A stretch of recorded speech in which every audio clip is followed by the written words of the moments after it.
Well, hi, everybody, and welcome to another edition of Bengal Magazine. And thanks to Jeff Ventura for sitting in the captain's seat 2 weeks ago. On today's show, Ray Shadowens, the head coach of the cross-country team, joins us. And Ray's bringing along Kayleigh Bystrak, a junior from Alden.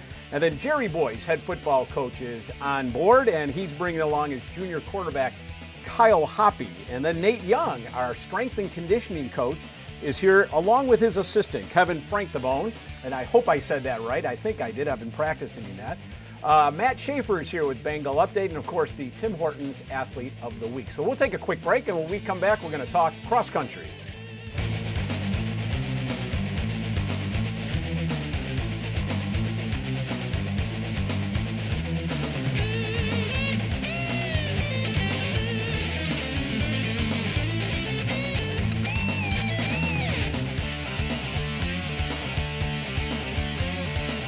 Okay, let's talk a little cross country, and the head coach of the Bengals, Ray Shadowens, joins us along with Kayleigh Bystrak. Kayleigh, I'm sorry for mispronouncing your name in the opening. Coach, we're about 2/3 of the way through the season, coming up on SUNY pretty soon. I don't know how you feel, but I just sense some good vibes coming out of the cross country program these days. You're nodding your head, yes. Do you sense that, and if so, why? When you have the right personnel, when you have the right kids, and I believe on the opening or the beginning of the year I talked about absolutely people buying into the system. When that's happening, yeah, it makes your job a little easier. It goes a little smoother. It's pretty easy when you're telling kids to do it and they do it on the first, first couple of tries, and they're learning. And they're adapting, and they realize, being that we are a small team, they have to have each other's back. Right. They have to show up every meet. They have to show up every practice. They have to be there every day. Fighting, grinding it out, doing the repeats, doing the intervals, doing the miles, doing everything. So it can be, a little stressful, but when you have those right people, at the end of the day, you can actually get a few hours of sleep. Yeah, it's kind of interesting because it's a team sport, obviously. There's team scoring, yet it's such an individual sport. Absolutely. It must be, you said a grind. I'm not sure if maybe it is the word, every day going out and running. And is that what you're talking about, just staying with it? It is, because, as mentioned also, we train through meets. You're not seeing the true end result until the very end of the season. Okay. So they're running meets when they're tired, they're, the body's worn down, they're going through a lot. And, it can be tough when you're not competing at 100% all the time, and having to remember that, all right, the main goal is SUNY, being able to peak at that point. Correct, and that's in a couple of weeks. Kayleigh, an interesting story. We were talking off air about you, and I said, you didn't run last year, and then you said, well, I didn't score last year, and I thought that was kind of interesting. But then I found out why. I mean, you've only been running for basically 3.5 years. Yeah. Your sport back at Iroquois was track, mid-distance, but you loved field hockey, and now you're here on the cross-country team. What happened in that last 3 years? Well, when I started running cross-country, it was kind of first like myself, and it was a very difficult decision, but choosing cross-country was to make myself a better runner, and it was so much more rewarding for myself. Coming to Buff State to run cross-country, it was I was kind of thrown into it. There was kind of a lot of mileage piled on, and my first year I really got beat down. And it was, of course, like my second year at cross country, so it really did kind of knock me down a few notches. Last year, Coach Ray took me into his office and said, let's treat this as a rebuilding year. Let's work on getting you back to where you used to be with the runner. Wow. And a lot of that this year, I feel a lot stronger. I feel more confident with myself. Sure. And I'm able to score now. I'm able to, even though it's a small team, I'm able to bring what I have to the table. And I think that says a lot about his coaching and this program. So. And did you give her $20? I don't get paid you yet. placed 45th at the Washington and Jefferson. I want to go back just a little bit. You were a field hockey player at Iroquois. Yes. It was kind of a love, and then you were kind of torn between that and cross country, and you picked cross country. That must have been very difficult for you. It was really hard, especially Iroquois' field hockey program was phenomenal. Pretty good. We went to regionals and everything. Trying to choose, it was a lot of pressure, from both teams, kind of do I want to leave my field hockey family for my track family. Yep. And at the end, it just ended up being, well, this is for me. And so much of it, as soon as I started running cross country, it was like I fell in love. And there's nothing you can explain more than I love cross country. And then how did you end up at Buffalo State? I mean, a little recruiter, but I understand you may have reached out to Buffalo State. Yeah, it was kind of me trying to decide, do I want to keep running? And Buffalo State, I was allowed to run and go to school. And Health that and was where, wellness. yeah, and as well as like I have a job outside of here, so it's awesome to be able to balance all of that and still like Absolutely. succeed and in still the sport, score so. for the team. I mean, Yeah. time management, that's a perfect example of what our student athletes go through. They train, they go to school, and they work, and that's very difficult. Well, Ray and Kayleigh, I appreciate you being on the show. Kayleigh, great story, and welcome to Buffalo State again. We're going to take a quick break, and when we come back, we're going to go outside again and talk football with Jerry Boyes. Stay with us.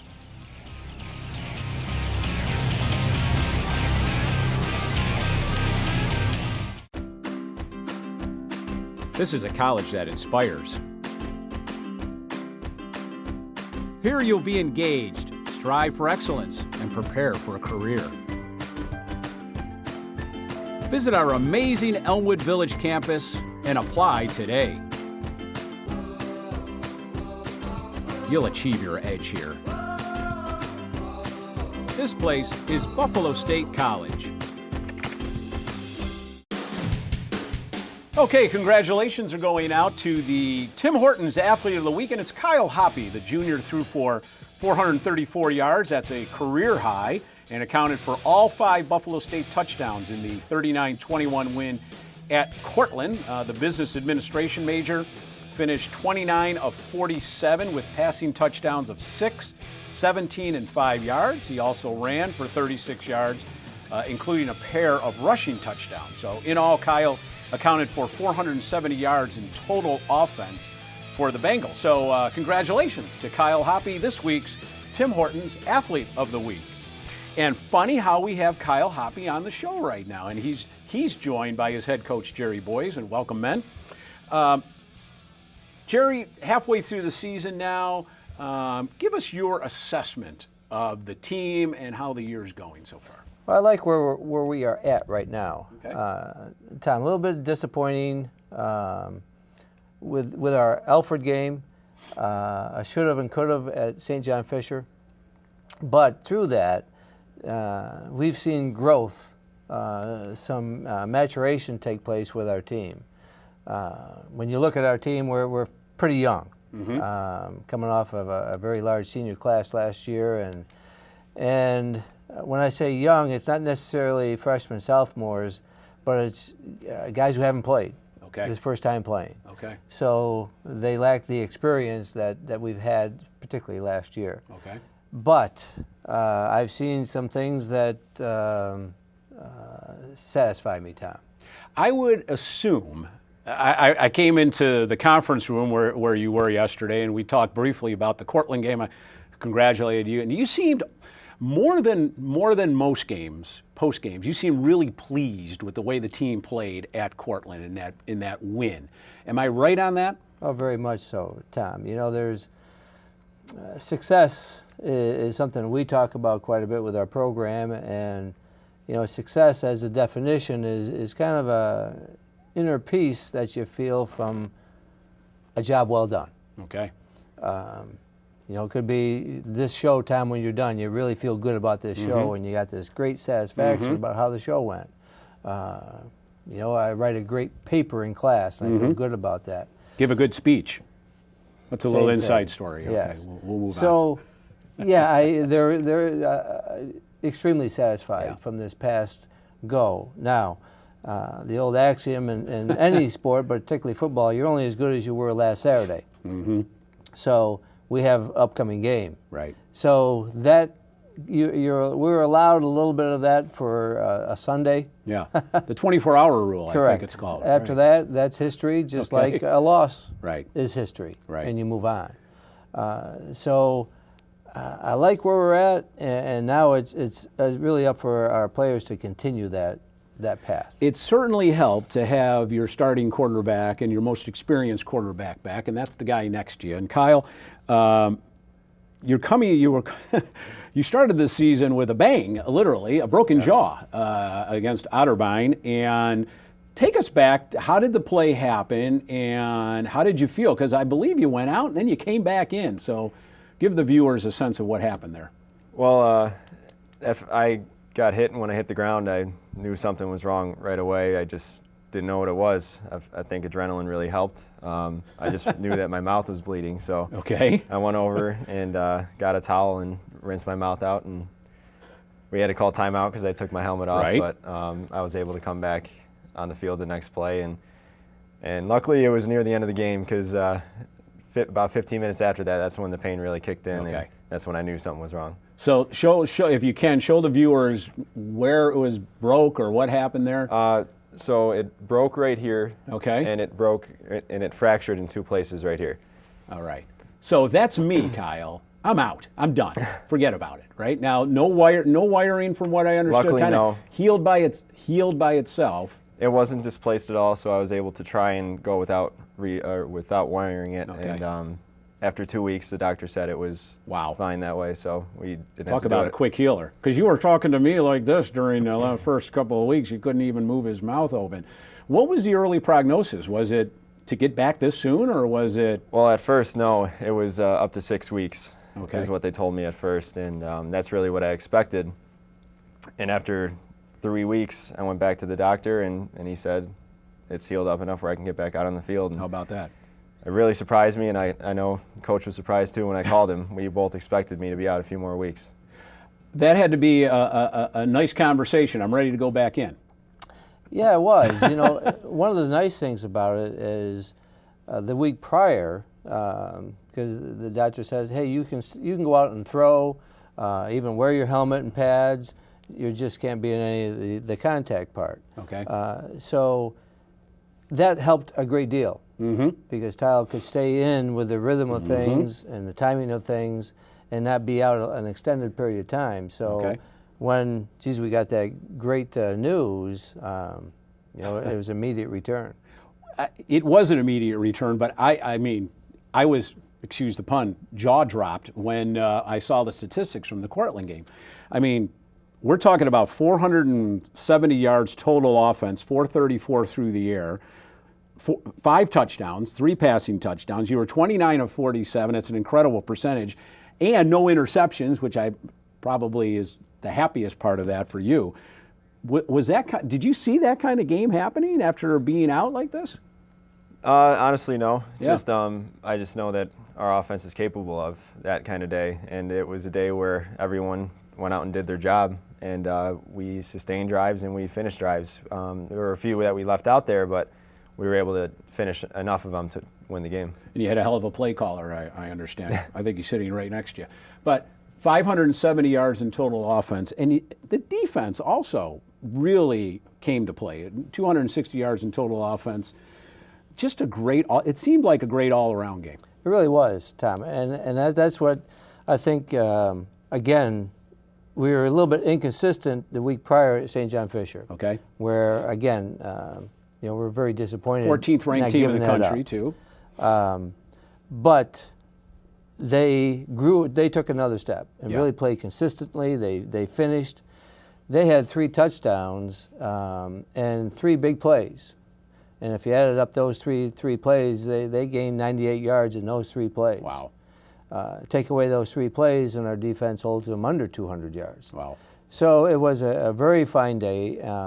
But the biggest thing was the consistency and the level of play that really we've kind of been talking about, in particular the last 3 weeks, is I believe we have the skill set, Tom, to go out there on any given Saturday. But the level of play has to be there, and it has to be consistent. I do want to mention that Kyle was Empire 8 Offensive Player of the Week in football last week. Congratulations on that, Kyle. We've got about 30 seconds, Coach. You have a non-conference game this Saturday, the 15th, against Alfred State, Correct. I believe. Same philosophy as you move toward the final conference games and hopefully some type of bid postseason? Well, You know, as you enter into the season, nothing ever changes. The expectations are always going to be the same, and that is for us to be in playoffs, Tom. I never lower our standards or our expectations. There you go. Our backs are against the wall a little bit, so we got to play with a little bit of a chip on our shoulders, you might say, and get the job done every Saturday. Well, men, I wish you the best of luck at Alfred State on this Saturday, the 15th. We're back home at Koyer against Utica, on the 22nd. That's a 12 o'clock kickoff. So best of luck this weekend. We're going to take a quick break, and when we come back, let's talk strength and conditioning. Nate Young is going to join us. Stay with us.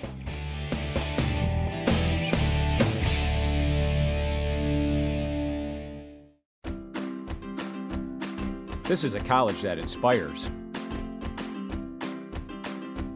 Here you'll be engaged, strive for excellence, and prepare for a career. Visit our amazing Elmwood Village campus and apply today. You'll achieve your edge here. This place is Buffalo State College.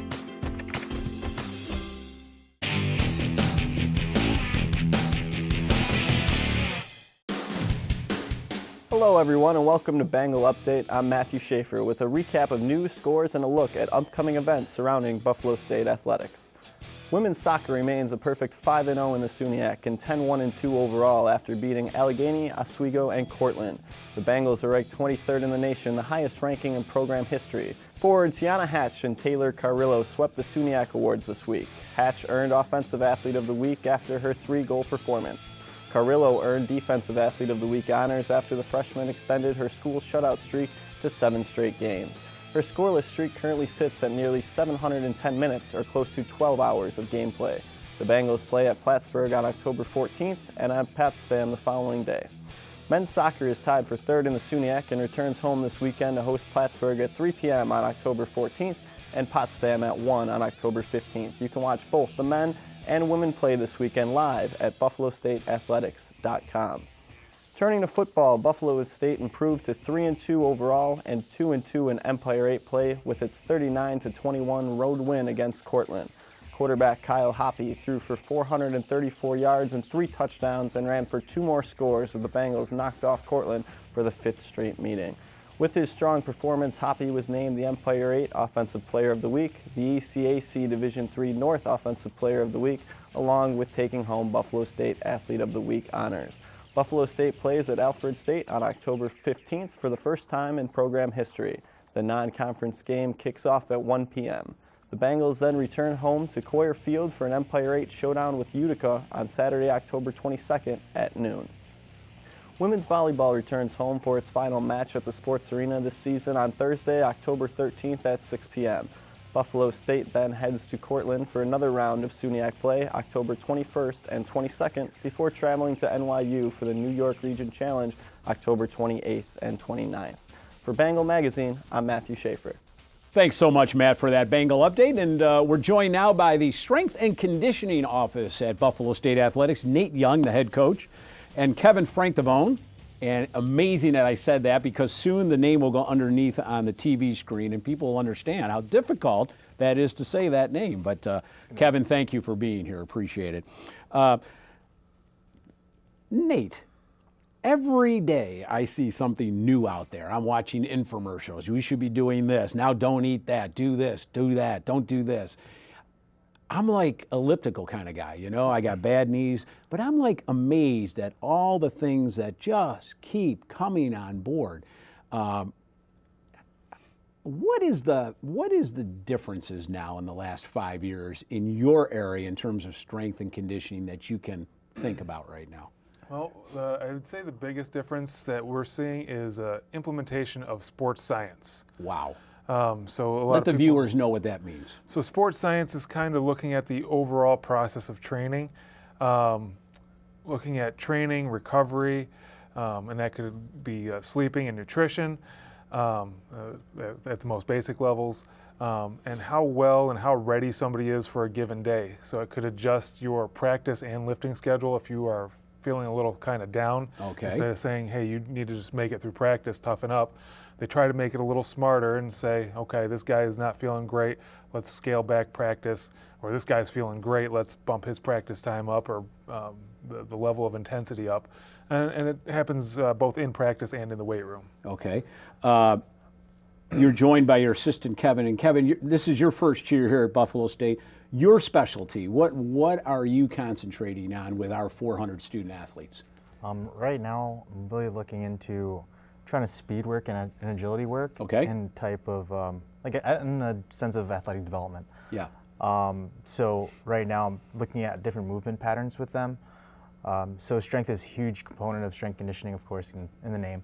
Yeah. But looking at the way they move and how they move in the weight room comparable to the field too as well, and trying to get more transfer over from the weight room to the field. Well, with what you said and with what you said, this seems to be, it used to be the teams go in and bench press, right? Now it seems, am I hearing this right? It's more individualized type training. You could have 25 guys on a hockey team and maybe 3 of them are doing this and 7 of them are doing this, and it all has to do with this science. Am I correct? You give us At the highest levels, that's basically what's happening. They're able to kind of monitor those athletes, and they'll sit there and say, this group is ready to go, you're going to work on this stuff. This group's not ready to go, you're going to work on this stuff. If there's a group, then we're going to see how you guys feel today, and split you off, and you guys do what you got to do. What is the latest and greatest out there that, I know we're going to talk about this mobility work and what you have here, but what else is out there right now that is kind of taking the field by storm? Well, it really depends on kind of your circle and who you're involved with. There you go. But Kevin and I were talking, and one of the things he brought up was this equipment called Gym Aware. And it kind of measures how fast the bar is moving. Wow. Because velocity is obviously something that comes into play out on the field. So instead of training at a certain weight, you're going to train at a certain speed. Wow. And the weight could change depending on how you feel each day. Okay. There's something called Omega Wave, which is a very expensive piece of equipment, but it basically will tell me how ready you are for the day. They'll hook up electrodes, it'll measure your heart rate, it'll measure brain waves, and it'll be able to kind of... How much do I have to come up with for that one, Nate? Give us 10, 12 G's? Probably around 12 was the one I looked into. Wait till next year, okay? We'll get that next Okay. year. You have an interesting device here, Kevin, and I'm not sure what it is. You called it Spike Ball. Give us a synopsis of how you utilize this in your training of our student athletes. For right now, since I only have one of them, Yeah. I use it for the speed school that we have with their athletes that are in their off season. Okay. So it's the athletes that aren't with their teams and they're not mandated. They're there by option, and they have a chance to get better at a different aspect of the sport. So in the strength conditioning field, we work with most of them in the weight room, but sometimes it's really hard for us to get time to get them on the field or on the basketball court to work on their speed and agility or their footwork or their foot mechanics. Okay. So one of my biggest things right now is looking at one way to get an athlete the fastest is also increasing their reaction time. So we do a lot of things like on the go or on somebody else, you're reacting to them, whether it's sprint work or it's lateral movement. So we kind of go on each other, and then also most of the games that they play are ball oriented, whether they're chasing a ball, trying to get chase somebody with the ball. So I try to add like a game like Spike Ball. For them, they think it's a game, they think it's fun, but for me, it's more of a testing analysis tool. So when they're playing, I could see how they're maneuvering, moving their feet, or readjusting their feet to get into a different position, or how they get out of a sprint or from a standstill to a sprint, just so I can see what they're actually doing, and then evaluate it, and then in the next session work on what they're doing. Gotcha. Well, not correctly, or say not as efficiently. Wow. To say. So there's an immediate assessment from what they're doing that leads into the next part of their training. Yeah. And you have something, we're down to about 2 minutes, and we could talk for an hour. I love this, but you're working on something called mobility work. Yep. Give us a synopsis of that. What is mobility work? Mobility work is basically how well the athlete can move in general. Okay. So it's something that will benefit even the general population. But it's kind of an offshoot of flexibility. You know, we've in the past you're used to doing all your static stretching, sit, hold. You know, this is kind of your dynamic movement. Okay. Moving and being able to move through a full range of motion while moving instead of just holding it in a certain position.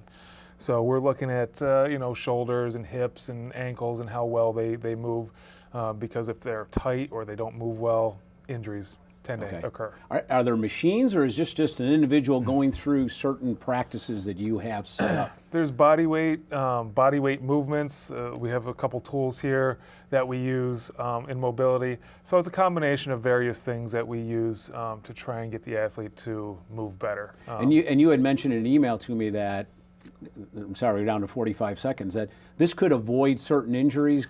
Tell me more about that. Well, if you're tight at a certain joint, we look at the body as a chain. So if like your ankles are tight, sometimes the next joint up isn't able to move as freely because your ankle doesn't move, so it causes a knee injury. So sometimes things are being caused by another area in the body. Wow. So. Absolutely. I have no idea how y'all stay up on it, but that's for another show because my director's telling me to wrap it up. But guys, thanks so much for being on the show. When we come back, we're going to talk even longer about the latest and the greatest in strength and conditioning. Well, that's going to wrap it up for this edition of Bengal Magazine. Thanks to everybody on the show, along with everybody here in Instructional Resources. And we'll see you in 2 weeks for more Bengal Magazine.